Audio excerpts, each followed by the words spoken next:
Hello everybody! Today I'll show you how unit testing of Pega applications may be accomplished with Ninja. But before we start, let me briefly describe limitations of Pega test cases. Test cases do not support unit testing, that is, testing of a single rule in isolation. It is a serious restriction when it comes to testing complex business logic or integration scenarios.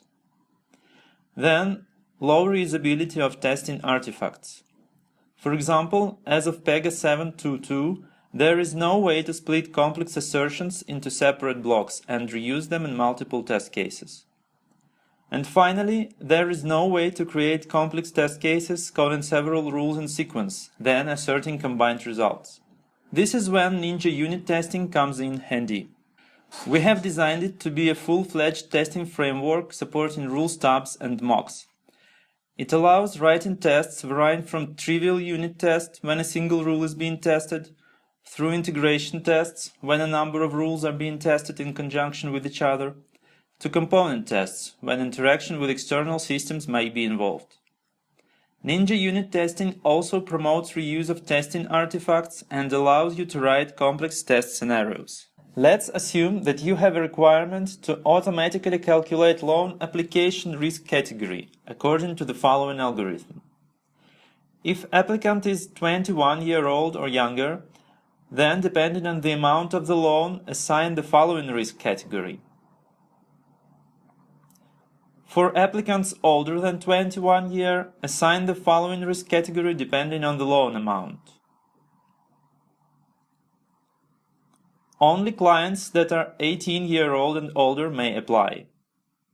During this demo, I'll create a decision table implementing scoring described above and cover it with unit tests.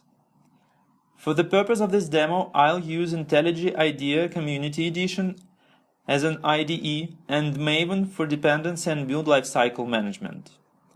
We'll start with a pre-configured project for the sake of time. So, the task is clear, let's start. First of all, I will create a decision table according to the requirements. Our decision table will have two columns, age and amount USD. The second column uses calculation to convert amount in loan currency to amount in US dollars. Exchange rates are retrieved from a data page. Valid decision table return values are low, middle, high, and undefined.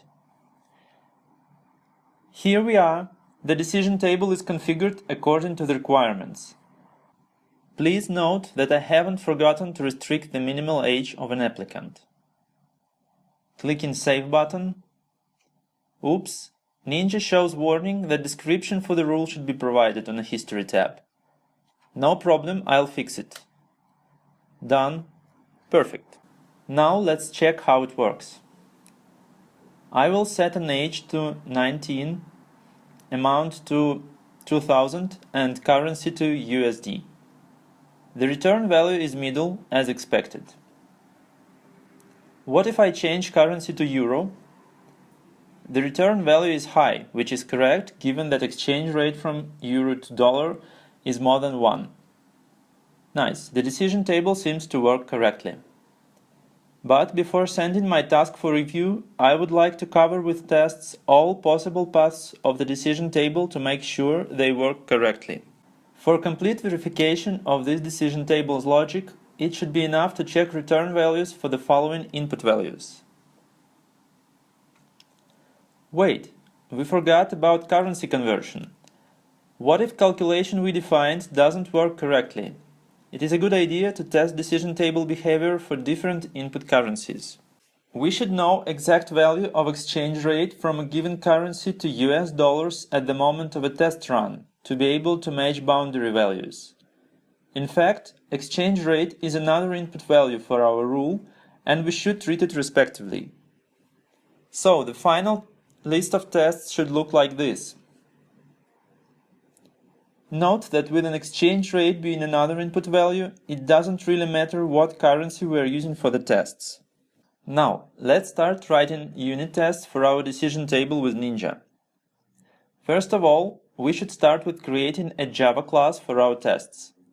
But don't worry, You shouldn't be a Java expert to create a class. In fact, it's much easier than creating a class in Pega. Just right-click on the package and provide a name. We recommend naming test classes after Pega rule name and type, so I will use name calculate risk category _ decision table. To start using Ninja unit testing API, your class should extend Ninja test support class.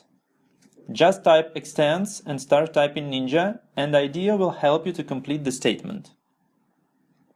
The class should also be annotated to run with special Ninja unit test runner. Another good practice is to divide tests into different categories: unit, integration, component, and run them during appropriate application build lifecycle phases. We'll talk about it in more detail in continuous delivery tutorial. For now, I will just provide unit tests category for my test class, as we are going to test our decision table in isolation from other rules. Now, when we are done with initial setup, let's start writing tests. I will create a method calculate risk and annotate it to be a JUnit test. Note that IntelliJ IDEA assists me in writing the code. First of all, we need to prepare a page on which the decision table will operate. This is where Ninja unit testing API comes into play. Type prepare page and provide page name. Then tell Ninja to create it using specified class. Then set properties, age, amount, and currency on the page. As soon as clipboard page is prepared, we can invoke the decision table itself. For the purpose, use invoke. Then choose decision table and provide its name and primary page. The last but not least is verifying results. For this purpose, just type assert invocation result, then choose assertion type, in this case string, and provide expected value. Note that it is a good practice to introduce named constants for repeatedly used values to avoid misspelling. This is done in a few clicks or key presses with IDEA. With this approach, test maintenance is greatly simplified as your test base grows. The test looks ready, time to run it. Great, test run is successful. Note that use of fictional currency doesn't affect the test because with the age of 17, none of the conditions in age column of our decision table are met. So it returns undefined without checking the second condition and trying to get exchange rate for galleon. Now let's write another test for scenario number 2. But first, I'll extract useful blocks of code as separate methods to reuse them. Again, this is accomplished with a few clicks or a simple keyboard shortcut. Page setup will be a commonly used procedure given it is parameterized correctly.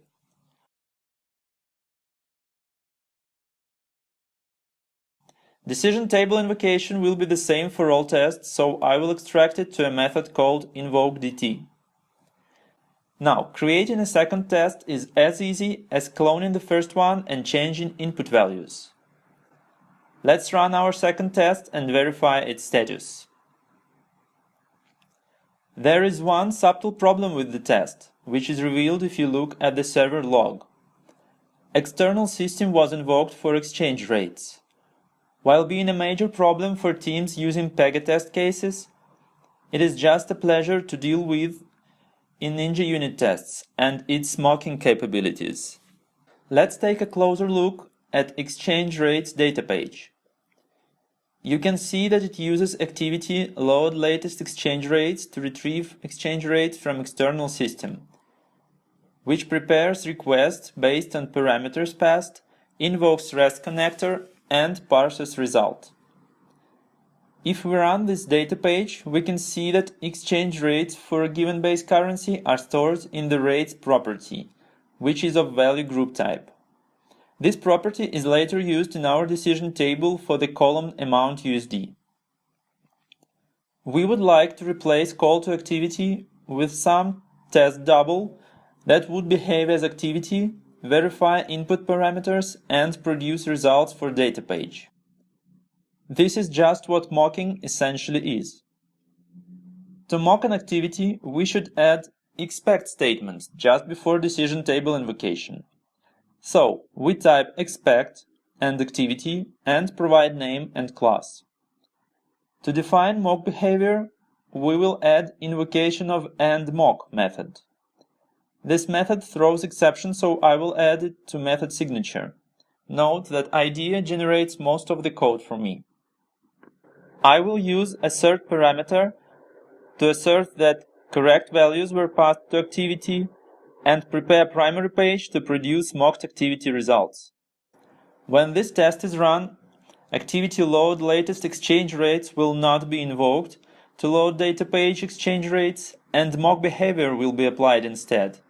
That is, parameter value will be verified and some properties will be set in data page. Let's run our enhanced test again. Great, now external system is not invoked and mock took its place. To verify it, I will change expected rate to 2.0 and see how the test fails. The rest of scenarios will be almost the same, the only difference is the values. So I will extract another parameterized method to promote code reuse. I will give it a name of run scenario. Done. Now I will just clone calculate risk method and adjust its name and parameters accordingly. Here we are.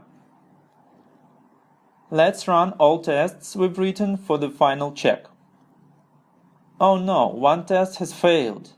Let's see why. We are expecting high, but got undefined. It is either a problem in the test or a bug in the decision table. We need to investigate. Yes, it is a bug. Starting value for the age interval is excluded. That is why we got undefined for the test. Let's fix it and run all tests again before checking in the decision table. It is possible to verify your rule changes on the fly, as Ninja unit testing regards your personal rule set. Now all tests are green. Changes are checked in and covered with tests. Now, regular test runs may be scheduled on a build server to protect application against regression bugs. The team is happy.